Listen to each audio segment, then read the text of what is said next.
ಕೆರೆ ಮತ್ತು ಬಾಗಲಕೋಟೆಯಲ್ಲಿ ಪ್ರವಾಸ ಮಾಡಿ ಬಂದಿದ್ದೀನಿ. ನಿನ್ನೆ ರಾತ್ರಿ ನಾನು ವಾಪಸ್ ಬಂದಿದ್ದೀನಿ.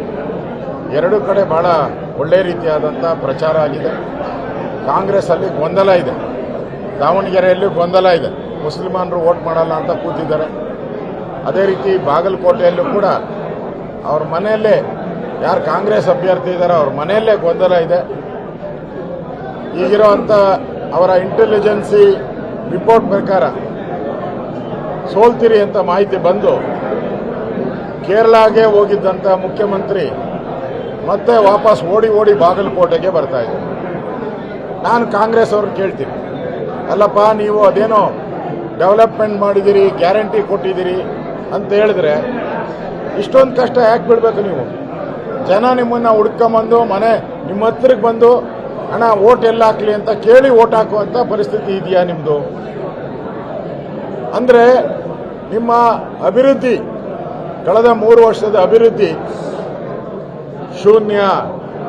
ಕರ್ನಾಟಕವನ್ನು ಸಾಲಗಾರರ ರಾಜ್ಯವನ್ನು ಮಾಡಿದಂಥದ್ದು ಸಿದ್ದರಾಮಯ್ಯ. ಅಭಿವೃದ್ಧಿ ಇಲ್ಲ, ಡೆವಲಪ್ಮೆಂಟ್ ಇಲ್ಲ, ಸರಿಯಾದಂಥ ಗ್ಯಾರಂಟಿ ಹಣನೂ ಕೂಡ ಸರಿಯಾದ ಟೈಮ್ಗೆ ಪ್ರತಿ ತಿಂಗಳು ಕೊಡ್ತೀನಿ ಅಂದರು. ಈಗ ಪ್ರತಿ ತಿಂಗಳು ಬಿಟ್ಬಿಟ್ಟು 2 ತಿಂಗಳು 3 ತಿಂಗಳು ಆಗ್ತಾ ಇದ್ದಾರೆ. ಅದರಲ್ಲಿ 2 ತಿಂಗಳು ಯಾಮಾರಿಸ್ತಾವ್ರೆ. ಅನ್ನಭಾಗ್ಯಕ್ಕೆ ಕನ್ನಭಾಗ್ಯ ಮಾಡಿದ್ದಾರೆ ಈಗ. ಅದರಿಂದ ಈ ಎರಡೂ ಚುನಾವಣೆಯಲ್ಲಿ ಬಿಜೆಪಿ ದೊಡ್ಡ ಹಂತದಲ್ಲಿ ಗೆಲ್ಲುವಂಥ ವಿಶ್ವಾಸ ನಮಗೆಲ್ಲ ಇದೆ. ಕಾಂಗ್ರೆಸ್ ಒಂದು ರೀತಿ ಅಭಿವೃದ್ಧಿ ವಿರೋಧಿಯಾಗಿರೋದ್ರಿಂದ ಜನ ಇವರಿಗೆ ಪಾಠವನ್ನು ಕಲಿಸ್ತಾರೆ. ಹಿಂದುತ್ವ ವಿಚಾರವಾಗಿ ನಾವೆಲ್ಲ ಒಂದೇ, ಹಿಂದೂ ನಾವೆಲ್ಲ ಒಂದು. ಯಾರ್ಯಾರು ಹಿಂದೂ ಇದ್ದಾರೋ ಅವ್ರು ಕಾಂಗ್ರೆಸ್ ಅವ್ರು ಬಂದರೂ ನಮ್ಮ ಪ್ರಚಾರ ಮಾಡ್ತೀನಿ ಅಂದರೆ ನಾವು ಸ್ವಾಗತ ಮಾಡ್ತೀನಿ. ಈಗಾಗಲೇ ಹಲವಾರು ಕಾಂಗ್ರೆಸ್ ನಾಯಕರು ಕೂಡ ಒಳೊಳಗೆ ನಮಗೆ ಪ್ರಚಾರ ಮಾಡ್ತಾ ಇದ್ದಾರೆ, ಅವ್ರನ್ನೂ ಸ್ವಾಗತ ಮಾಡ್ತಾ ಇದ್ದೀನಿ. ಸಿದ್ದರಾಮಯ್ಯನವರು ಕೆಲವು ಕಡೆ ಹೇಳಿದ್ದಾರೆ, ದಾವಣಗೆರೆಯಲ್ಲಿ ಬಲಾಢ್ಯ ಸಾಹುಕಾರನ ಗೆಲ್ಲಿಸಬೇಡಿ, ಬಡವರನ್ನ ಗೆಲ್ಲಿಸಿ ಅಂತ ಹೇಳಿದ್ದಾರೆ. ನಮ್ಮ ಪಾರ್ಟಿಯ ಕ್ಯಾಂಡಿಡೇಟು ಬಡವ. ಒಂದು ರೀತಿ ಇಂಡೈರೆಕ್ಟಾಗಿ ಸಿದ್ದರಾಮಯ್ಯನೂ ಕೂಡ ನಮ್ಮ ಸಪೋರ್ಟ್ ಮಾಡ್ತಾ ಇದ್ದಾರೆ. ಅದರಿಂದ ಹಿಂದುತ್ವದ ವಿಚಾರವಾಗಿ ಯಾರ್ಯಾರು ಬೆಂಬಲ ಕೊಡ್ತಾರೋ ಅವರೆಲ್ಲರ ಬೆಂಬಲವನ್ನು ನಾವು ತಗೊಂತೀರಿ. ಗೆಲ್ಲುವ ಗುರಿ ಕಡೆ ನಾವು ಸಾಕ್ತೀವಿ.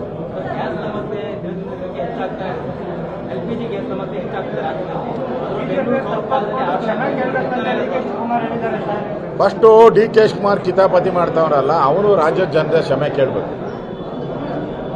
ಇದು ನಮ್ಮ ರಾಜ್ಯಕ್ಕೆ, ನಮ್ಮ ದೇಶಕ್ಕೆ ಅಲ್ಲ, ಇಡೀ ಪ್ರಪಂಚದಲ್ಲಿರೋ ಎಲ್ಲ ದೇಶಗಳಿಗೂ ಇದು ಅಪ್ಲೈ ಆಗುತ್ತೆ.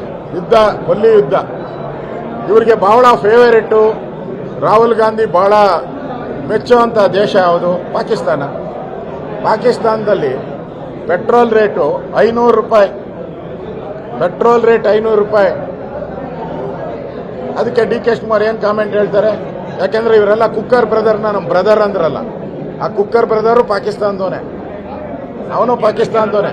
ಅದಕ್ಕೆ ಫಸ್ಟು ಪಾಕಿಸ್ತಾನದಲ್ಲಿ ಏನು ರೇಟ್ ಇದೆ, ಬಾಂಗ್ಲಾದೇಶದಲ್ಲಿ ಏನಿದೆ, ಅಮೇರಿಕಾದಲ್ಲಿ ಏನಿದೆ, ಲಂಡನ್ನಲ್ಲಿ ಏನಿದೆ, ಆ ಜ್ಞಾನ ಅವ್ರಿಗೇನ ಜ್ಞಾನ ಇದ್ದರೆ ಫಸ್ಟು ತರಿಸ್ಕೊಡ್ಲಿ. ನಮ್ಮ ರಾಜ್ಯಕ್ಕೆ ಒಂದೇ ಅಲ್ಲ ಪ್ರಾಬ್ಲಮ್ ಬಂದಿರೋದು, ಇಡೀ ದೇಶಕ್ಕೆ, ಇಡೀ ಪ್ರಪಂಚಕ್ಕೆ.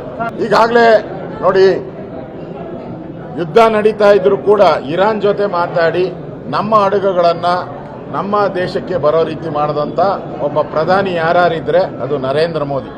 ಬೇರೆ ಯಾವ ದೇಶದ್ದೂ ಹಡಗು ಬಿಡ್ತಾ ಇಲ್ಲ ಅವರು. ಪಾಕಿಸ್ತಾನ ಹಡಗನ್ನು ಉಡೀಸ್ ಮಾಡಿಬಿಟ್ಟಿದ್ದಾರೆ ಅವರು. ಇರಾನ್ನವರು ಪಾಕಿಸ್ತಾನ ಹಡಗನ್ನು ಉಡೀಸ್ ಮಾಡಿದ್ದಾರೆ. ಆದರೆ ನಮ್ಮ ದೇಶದ ಹಡಗುಗಳು ಸರಾಗವಾಗಿ ಬರೋ ರೀತಿ ಮಾಡಿದ್ದಾರೆ. ನಾನು ಪ್ರಧಾನಿ ನರೇಂದ್ರ ಮೋದಿಗೆ ಧನ್ಯವಾದ ಹೇಳ್ತಾ ಇದ್ದೀನಿ. ಇಷ್ಟೆಲ್ಲ ಯುದ್ಧ ನಡೀತಾ ಇದ್ರು ನಮ್ಮ ಹಡಗುಗಳು ಸರಾಗವಾಗಿ ಭಾರತಕ್ಕೆ ಬರೋ ರೀತಿ ವ್ಯವಸ್ಥೆ ಮಾಡಿದ್ದೀರಾ. ನಿಮಗೆ ನಮ್ಮ ಧನ್ಯವಾದ. ಆದಷ್ಟು ಈಗ ಮನೆಗಳಿಗೆ ಹೋಗ್ತಾ ಇರುವಂಥ LPG ಯಾವುದೇ ಸಮಸ್ಯೆ ಇಲ್ಲ, ಯಾವುದೇ ಸಮಸ್ಯೆ ಇಲ್ಲ. ಮನೆಗಳಿಗೆ ಹೋಗುವಂಥ LPG ಯಾರು ಕಮರ್ಷಿಯಲ್ ಇದ್ದಾರೆ ಅದಕ್ಕೆ ಮಾತ್ರ ಸ್ವಲ್ಪ ತೊಂದರೆ ಆಗಿದೆ. ಅವರು ಯುದ್ಧ ಇರೋದ್ರಿಂದ ರಾಜ್ಯ ಸರ್ಕಾರನೂ ಕೂಡ ಕೋಆರ್ಡಿನೇಟ್ ಮಾಡಬೇಕು. ಮುನಿಯಪ್ಪನವ್ರು ಹೇಳಿದ್ದಾರೆ, ಈ ಸಂದರ್ಭದಲ್ಲಿ ನಾವೆಲ್ಲ ಒಟ್ಟಿಗೆ ಒಟ್ಟಿಗೆ ಇರಬೇಕು ಅಂತಾರೆ. ಆದರೆ ಸಿದ್ದರಾಮಯ್ಯ ಮತ್ತು DK ಶಿವಕುಮಾರ್ಗೆ ಇಲ್ಲೂ ಏನಾರ ಬೆಂಕಿ ಹಚ್ಚಕ್ಕೆ ಅವಕಾಶ ಆದರೆ ಹಚ್ಚನ ಅಂತ ಕಾಯ್ತಾ ಇದ್ದಾರೆ ಅಷ್ಟೇ.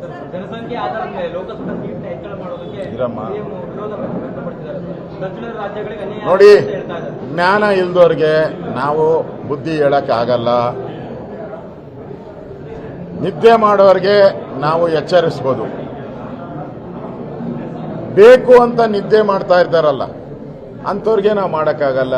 ಈಗಾಗಲೇ ಪ್ರಧಾನಮಂತ್ರಿ ಹೇಳಿದ್ದಾರೆ, ಅವರಿಗೆ ಸ್ವಲ್ಪ ಜ್ಞಾನ ಇದ್ದರೆ ನನಗೆ ಗೊತ್ತಿರೋ ಪ್ರಕಾರ ಹೋದ ಸರಿ ಏನು ಸೀಟ್ ಇತ್ತು ಅದಕ್ಕೆ ಇಷ್ಟು ಪರ್ಸೆಂಟೇಜ್ ಅಂತ ಮಾಡ್ತಾರೆ ಅಂತ ನನಗಿರೋ ಇನ್ಫಾರ್ಮೇಶನ್. ಏನೂ ಇಲ್ಲ, ಗಿಮಿಕ್ಕು ಇಲ್ಲ, ಏನೂ ಇಲ್ಲ. ಪ್ರಧಾನಿ ಹೇಳ್ಬೇಕಾದ್ರೆ ಗಿಮಿಕ್ ಏನು ಬರ್ತದೆ? ಸಿದ್ದರಾಮಯ್ಯ ಹೇಳ್ಬೇಕಾದ್ರೆ ಅದು ಸುಳ್ಳು, ಮೋಸ. ಸಿದ್ದರಾಮಯ್ಯ ಅಂದ್ರೆ ಮೋಸ, ಸುಳ್ಳು. ಈಗ ನಮ್ಮ ಅಕ್ಕಿ ಕೇಂದ್ರ ಸರ್ಕಾರದ್ದು ಅನ್ನಭಾಗ್ಯ ಅಂತಾರೆ, ಯಾರ್ದು? ಇವ್ರದ ಭಾಗ್ಯ ಅದು.